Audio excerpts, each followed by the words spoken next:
Are you ready, Cameron? I am ready. Hey, gamers. It's Hey, gamers. 13th episode of Press Why, guys. We're here.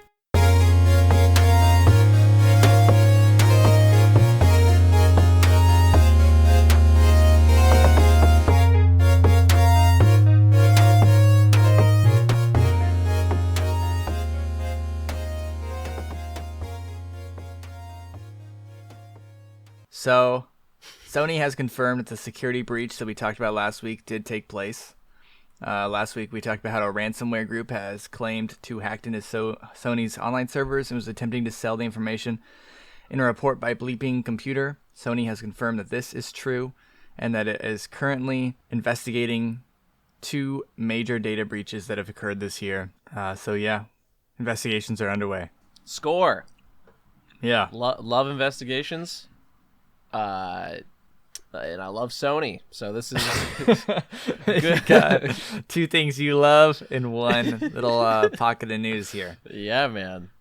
This is ticking a lot of my boxes right now. 10-year-olds, again, have nothing to lose from this. 10-year-olds are thriving. 10-year-olds are licking their slimy little Dorito-covered lips, waiting for those free games.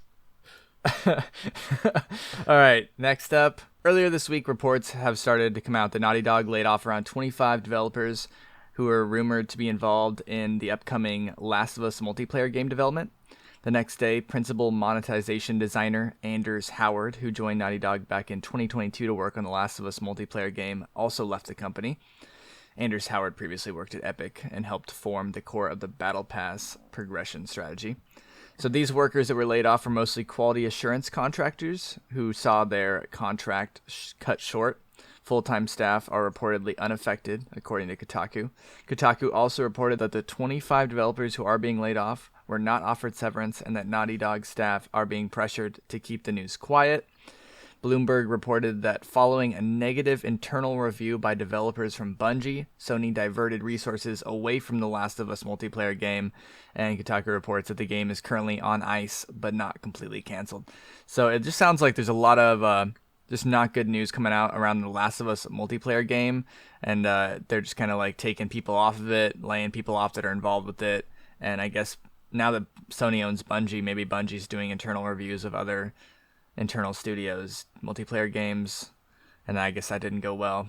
But yeah, the Last of Us multiplayer game, we haven't heard of anything about that game in a really long time, and during Last of Us Day, which I think happened last month, there was no news about it again, so things are just not looking good for that game. There's a Last of Us Day, like a nationally recognized holiday. Yeah, there's a Last of Us Day. The fuck? I don't remember what it's in. I don't know if it's like the release of the first game or if it's like the day of the outbreak in the game. But kind of similar to like May 4th, The Last of Us has its own day. Fun. On Last of Us Day, I like to celebrate by just taking a really big bite out of the necks of one of my close friends and family. You know? Oh, yeah? Yeah. Get in the spirit of things. You know? I like to shamble around and make clicking sounds. Also known as Outbreak Day. It takes place on September 26th. Good to know. I haven't heard like anything about this multiplayer Last of Us game. Is it like a cooperative like campaign or something, or? No, it's like a fully fleshed out version of Last of Us Factions, which was included on the first Last of Us game. Yeah, I got really into Last of Us Factions. I never played it personally, but I from people I know who have played it, they all said it's good. I really like Naughty Dog's like competitive online scene. Like I played a lot of Uncharted's competitive online, and I thought it was really good. And same thing with fucking Last of Us. I think they really surprised me because it does not seem like a developer that would even need to have a competitive online game mode. But yeah, I'm really glad that they added them. Yeah, I've heard that it takes place in a new city and it will have like its own little story, but primarily like similar to Factions. Damn, that sounds really dope. I'm kind of bummed that they're laying off people who are involved with that project, as well as like not advertising it at all. Yeah, I wouldn't be surprised if it like eventually find out it got canceled, but I mean, we'll see. Yeah, that's kind of the way of the road, unfortunately. On the topic of layoffs, which have become increasingly common this year, which is a really big bummer to see because it's such a big year for gaming, it feels like. A group of 7 former BioWare employees who were part of the 50 laid off back in August have filed a lawsuit. Yeah, laid off. They were laid off back in August, have filed a lawsuit against the company seeking better severance pay and punitive damages for unreasonably poor treatment by BioWare following their termination. So these employees are seeking better benefits and more severance pay because I believe the company BioWare is based in Alberta, Canada, and it's typically standard that you get a month of severance for every year you worked at the company, and I don't believe BioWare is offering that. Nice. So, that sucks to see as well. Yeah, classy move, BioWare. Why can't you be like Epic and be Epic? You know? That's a play on words, Kelton, because Epic is both an adjective as well as the name of the company. So that was a good one. Thanks. Yeah, I felt good. Felt good saying it. Yeah. Good execution, minimal setup, pretty highbrow stuff. Also, reportedly, these employees are all like strung up in NDAs, so they're unable to list on their resumes the work that they've been doing on Dragon Age Dreadwolf, which is leading them to have trouble finding new jobs before the end of the year. Good God, dude. BioWare, the fuck is going on? If just every new thing I learn about BioWare is just worse than the last. Yeah, dude. All BioWare news I just assume is bad right now whenever I see a notification for it.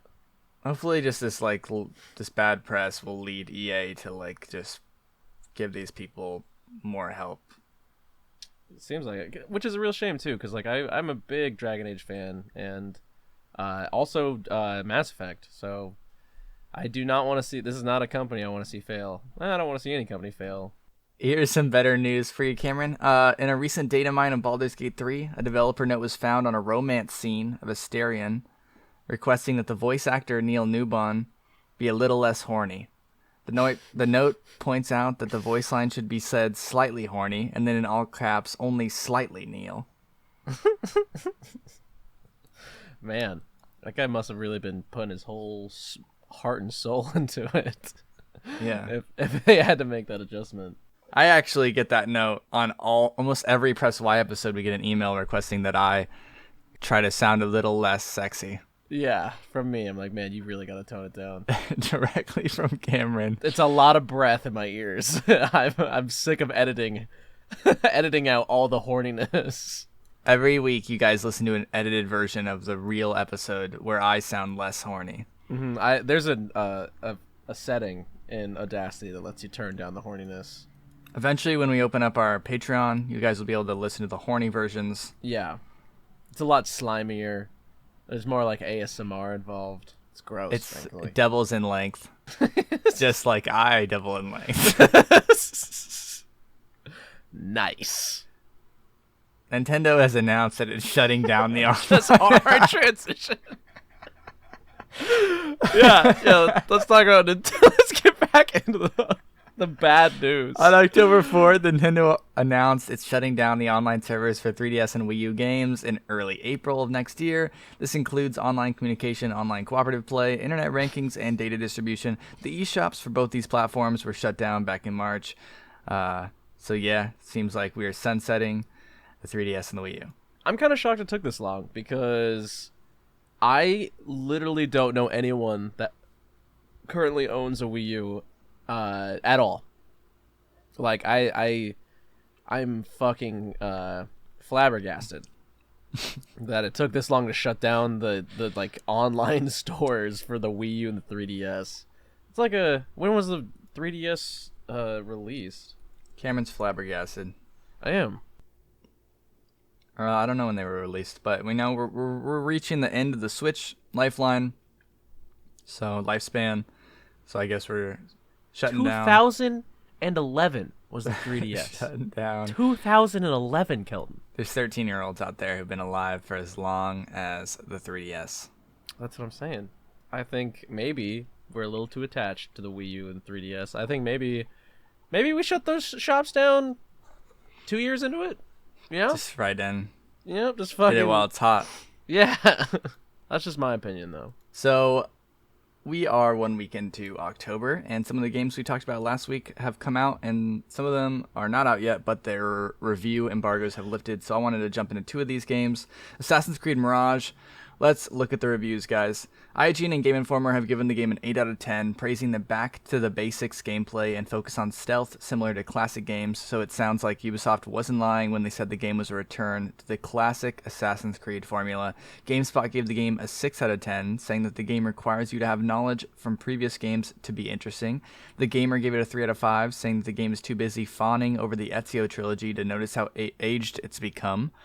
Jake Baldino, Cameron and I's favorite games journalist from Gamer Ranks, has said Mirage is an almost but not quite for him. He said he loved the normal skill tree, smart tool set, and seeing a side of Baghdad and Muslim culture you don't see in games, but the rest of the game feels a bit bland, and he would only recommend it to his hardcore weirdo assassins who play them all anyway.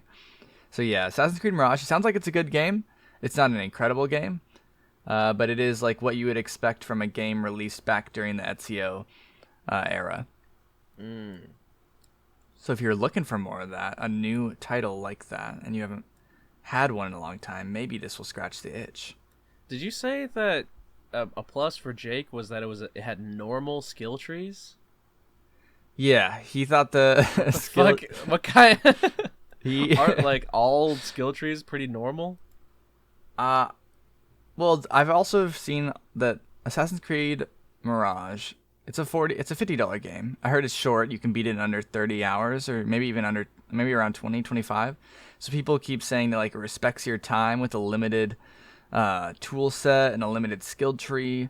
So maybe it's just like not a crazy skill tree where I've definitely played some games where I open up the skill tree and I'm like, oh fuck. Like, yeah. So maybe this is just kind of a simple classic skill tree. Your bare bones. Yeah. Skill tree. So, Assassin's Creed Mirage, guys. If you're a diehard, you like old school Assassin's Creed, it is a game for you. Next up, Forza Motorsport. So, I'm not a racer gamer, but I figured I would grab these reviews up for you guys in case you are. GameSpot gave it a 9 out of 10. Game Informer gave it an 8.75 out of 10. Digital Trends gave it a 4 out of 5. Eurogamer gave it a 4 out of 5. IGN gave it an 8 out of 10. And The Gamer gave it an 8 out of 10. So, it looks to be a solid racing gaming experience. Critics are praising the gameplay, and the main critiques that I could even find were that people have a desire for more maps and a more in-depth career mode. But other than that, it seems like a game that will be tiding over Forza fans for years as they try to customize their cars and, win races. Right, Cameron? Right. Colin, what I want to know is, I don't really give a fuck about Forza, but what was the last racing game that you got really into? Because I feel like everyone has one, right? If it all the way from Forza to Mario Kart, Fuck. I mean, like, I'll dabble in like Forza Horizon and stuff like that, but the last like game I can remember where I was like repeatedly playing racing was GTA 5 racing online. That was pretty fun. I didn't even know they had that function in GTA. Dude, it's really fun. That sounds pretty dope. The last game that the most into a racing game I've ever gotten into was probably Midnight Club, and they had a function in that game where you could, at any time, you could just hold down a button and your car would go up on two wheels, like Fast and Furious style, and you can just weave in and out of traffic going 100 miles per hour. And it's not like you had to balance your car. It was a special ability. You could do that always. Just at all, you don't lose any speed. There's no negative downside to doing it. What platform was this on? This is on PS2, baby. Dude, I think there were some racing games I played in PS2. Though I feel like that for me was like the golden era of racing games. I mean, I had Burnout. Like Burnout, I think that's like the pinnacle of Burnout time. I've played a lot of like good. ATV / dirt bike motocross racing games. Me too, weirdly enough. I remember that shit. Like, there was like a really big rise in ATV-based racing games, which is strange, I guess. Also, a little hidden gem. You ever played Downhill Domination? No. Oh my god, dude. Downhill Domination was you're like a bunch of BMXers and you're going down just this cliffside. And so like you're moving really fucking fast and like dodging obstacles and stuff, but you also have like a bat. You could just go next to bikers and just hit them in the head with a fucking bat. And like the second you hit them, they just immediately crash. So it's like you constantly have like an item with you, like in Mario Kart. You get like different little item boxes, just like Mario Kart. And there's one where it's a water bottle, and you can just like snipe people like way, way, way, way in front of you, and you just have like 50 of the water bottle. Like the balancing of the game is so fucked. But I remember it just being a really, really good time and being fucking ridiculous because you're just a little mountain biker in this like extremely dangerous scenario hitting people with a bat. It was a good time.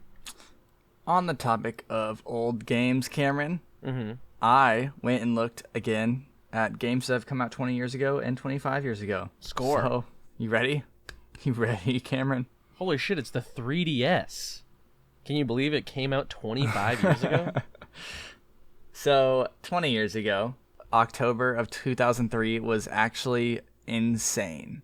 Like, we talked about how this October is crazy. I feel like this might be a more crazy October back in 2003.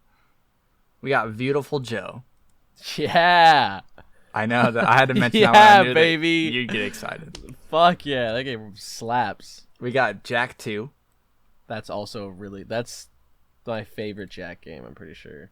We got Max Payne 2, The Fall of Max Payne. We got Tak and the Power of Juju. Now, I loved Tak and the Power of Juju. I was hyped on this game as a kid. Same, man. I fucked with Tak a lot. And I looked it up. It was developed by Avalanche Software. It was their 14th title, and they recently released Hogwarts Legacy. Good for Avalanche. Hell yeah.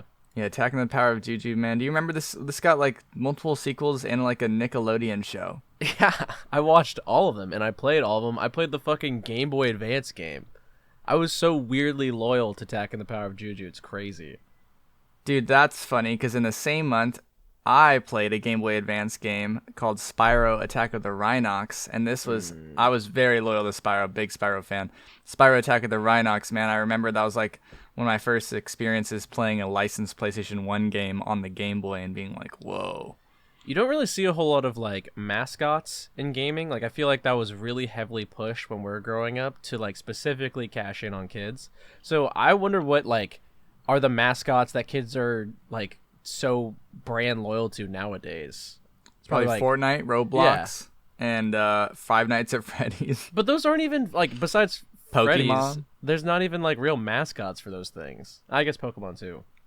Like when you think of like Fortnite, you see like Rick Sanchez doing the Dougie over someone's grave. Like, there's no, like, Fortnite guy. Yeah, that's true. I mean, Five Nights at Freddy has, like, the bear, right? Yeah. I'm just saying, there's a shockingly small amount of, like, game mascot representation, I guess. I just think it's interesting, considering it was, like, it was do that or fail, essentially, for a good 15 years of game marketing. It's true. Other games that have come out in October of 2003. Castlevania Lament of Innocence. The Hobbit. I didn't even know there was a Hobbit game in 2003. It looks wild. I did. You did? And I played it. It was all right. It was all right, The Hobbit? 2003? Yeah, I mean, I remember playing it as a kid being like, this is okay, I guess. Sorry about we got Tony Hawk's Underground. Yo, that's a banger. I know. Tony Hawk's Underground, one of the best Tony Hawk or games. Castlevania Lament of Innocence, but that's a good-ass game. We got Final Fantasy 11, the 2003 MMO. Nice. I have to mention at least once per episode, we got the first Call of Duty. There it is. 2003. We got SpongeBob SquarePants Battle for Bikini Bottom. That's a classic. Damn, this is a crazy month. And just to finish it all off, we got Grand Theft Auto 3. Yeah, that's a dude. Those poor gamers' wallets back in 2003. Holy shit, that is a wildly stacked list. Yeah, all those. That means Call of Duty is turning 20 years old this year. Congratulations, Call of Duty. Congratulations. Congratulations on the 20 bomb. And so is The Hobbit. 20 years of The Hobbit. Most importantly, 25 or 20 years of Beautiful Joe. that's actually sick. So then, peeking under Have the you hood. played Beautiful Joe yet? I have Kelton? not. I can't believe you're lacking on the Joester. I don't know anything about this game. I only associate it with your name. It's great. I think you would love Beautiful Joe. It's got a fun art style. It holds up. It's got fun little mechanics. I think you'd like it. Bullet time?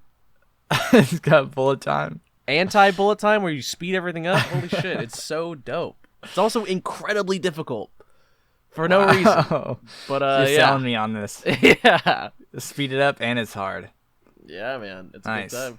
So, peeking under the hood of 25 years ago, October of 1998, you got Medieval, love that game. Got Need for Yeah. Speed 3 Hot Pursuit, Wario Land 2, Grim Fandango, Fallout 2, and Crash Bandicoot 3 Warped.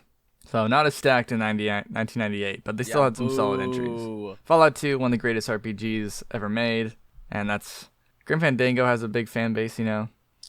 And But- Wario Land has Wario, so None of these games can hold a candle to tackling to the the power Hobbit. of Juju. I agree. The real star here. Well, all right. So that's we've reached the end of the rope, Cameron. So I guess I'm gonna ask you what you've been playing. I have been playing. What have I been playing? I've been playing a lot of Magic the Gathering Arena. It's a good time. Nerd. I've been playing. You know what? I accept that.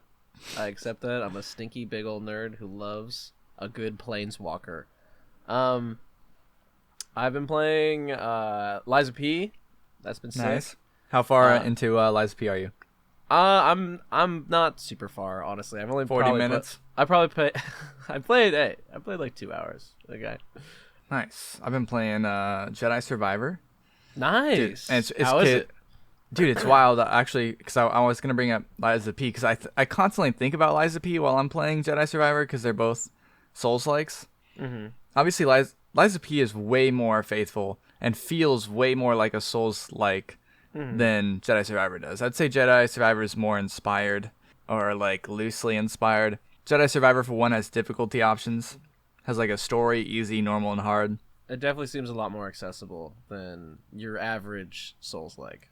Yeah, but that's like the one thing is the combat just does not feel as dialed in as Liza P. Because I feel like in a Souls-like, more so than anything, like more so than story, more so than setting, more so than anything, the combat has to feel the best. Like it has to feel like, you know, within a millisecond response time, it has to feel very responsive. Right. Like, and Jedi Survivor does not feel that way, and I don't know if I would even have noticed that as much if I didn't just come off of Liza P, which I love Liza P. It feels really great when you like fully hit a combo and you dodge perfectly and you just take an enemy out and you Dude, just... I did notice that you move so concisely and so quickly. Like it feels so satisfying to be able to get like a full combo in and do that little quick backstep and like just get out of the way of a huge attack. Exactly. It feels really good, yeah. And Jedi Survivor does not have that same level of polish when it comes to gameplay. It felt like to me. I don't know if it's because there's just like more going on and you have more in your tool belt with like your double jump and your force move and like your force push, force pull, and your normal attack and like all this other stuff. But it is fun. I really enjoying it. The setting is beautiful. The graphics are absolutely gorgeous. Coming off of like the dark, wet streets of Pinocchio world to like vibrant, lush fucking forests on planets, and also the wet and rainy streets of Coruscant, which was cool. Because Coruscant has like thousands of layers to it. Like you can go way down deep. And in the beginning of Jedi Survivor, you start off on a lower level of Coruscant, which is cool. I thought that was a cool setting. We don't get to see that very much.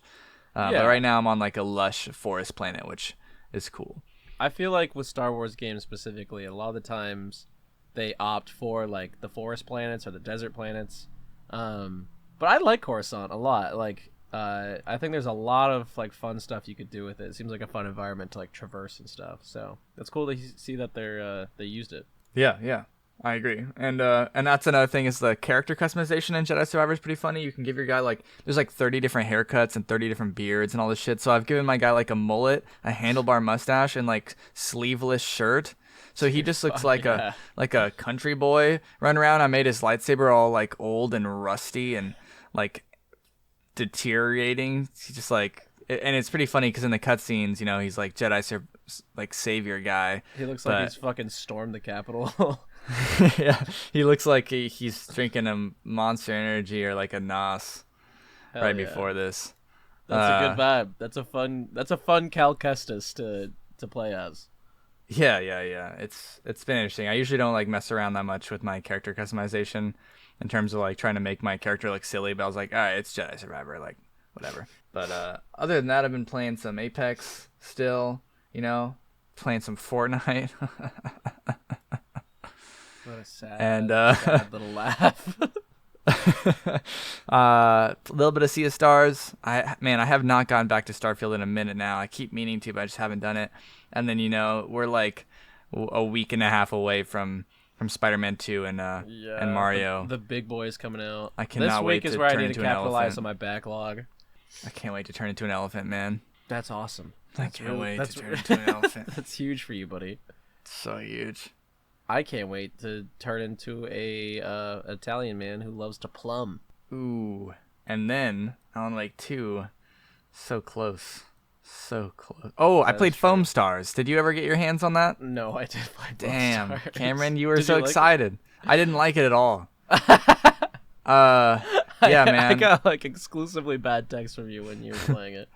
Yeah, so the open beta happened, and first off, like, I don't know what's going on, man. Hopefully this gets fixed in the real game, but the tutorial forces you to listen to this guy's voice lines as he explains what you need to do, and you can't skip it. Like, you can't press A to like skip to the end of the dialogue, and he talks in like a really cringy, jokey way, and he talks for a really long time, so you're just sitting there locked in place. You can't even move, and you just have to listen to him finish his like terrible joke telling you that you need to press X or jump over this next obstacle, or maybe you need to look left to right.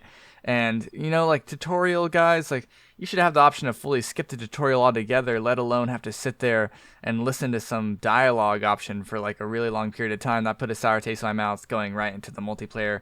And then in the multiplayer, I don't know if I was just on a bad team, but, like, my team could not even get out of their spawn area without all four members of the other team just fucking whopping on us, dude. Just, like, not you would spawn in, die, and have a 10-second respawn timer where you're just, like, sitting there waiting, watching your team members get mauled alive by foam guns.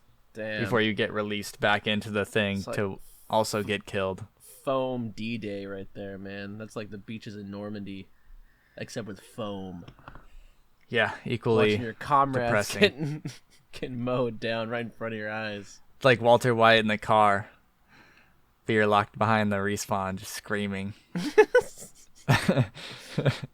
I've never seen Breaking Bad, so... What the hell? Yeah, sorry about that. Oh my god, dude. Oh my god!